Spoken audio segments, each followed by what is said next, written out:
boat crossings now. The one-day record for migrant crossings has been broken after 800 people made the journey in small boats yesterday.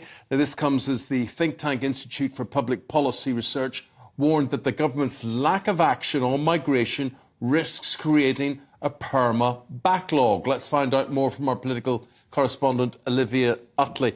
You can say the government's lack of action. It's not as if surely you can accuse them of not trying, Olivia. You really can't accuse them of not trying, and I think it's quite easy for people on all sides of the political spectrum to feel a little bit sorry for Rishi Sunak. He has put a lot of different plans and policies in place. He agreed to deal with the Albanian Prime Minister earlier this year, which brought down Albanians crossing the Channel by 90%. He's been desperately trying to get his Rwanda plan through the Lords, and yet, of course, there is simply a never-ending queue of migrants who want to come to Britain. So how on earth is the Prime Minister going to deal with that? And this report from the IPPR is really quite damning. I mean, maybe we can take it with a little bit of a pinch of salt. It is a pretty left-leaning think tank. But what it's predicting is that very soon, because of the backlog of migrants, the perma-backlog, as they put it, we could have the cost of housing migrants in this country rising to £5 billion. Now, that's because there are already 130,000 waiting to go back per year. Yeah. Yes.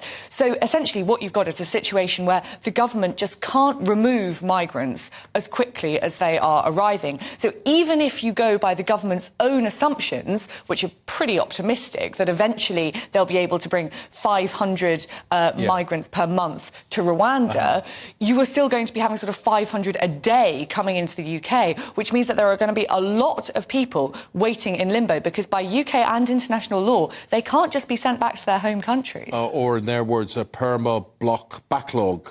Absolutely. Which, I mean, surely we've got that already.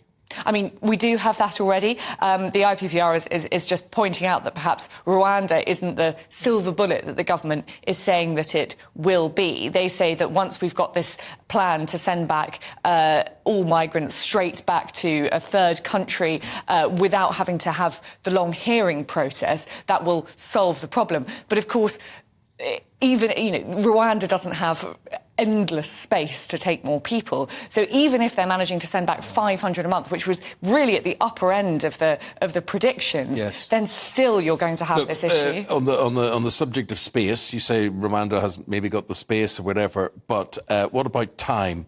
How long has Rishi Sunak got? If he hasn't got this sorted by whenever the next general election is called next year, is he toast? Well, it's interesting to see that Rishi Sunak has stopped saying stop the boats. We heard sound bites of Rishi Sunak for the first half of this year all over the place. Now he's accepted that it won't be possible to stop the boats by the next general election. I mean, it's possible that the public will sort of appreciate that he has tried to make progress, and perhaps if there is a breakthrough with his Rwanda plan, which, let's remember, is still struggling through the courts, we still haven't managed to actually deport anyone to Rwanda. As Labour have pointed out, more Conservative Home Secretaries have been to Rwanda than actual migrants. So perhaps people will appreciate that he sort of tried to make progress, and as Rishi Sunak has pointed out, the numbers are a little bit down on last year, but I mean, will that be enough? It's interesting. I don't know if you saw our discussion of this topic an hour ago, and we were talking about the poll that was around recently that showed that leaving the European Convention of Human Rights would cost the Tories votes. And we decided to do our own poll of GB News viewers specifically.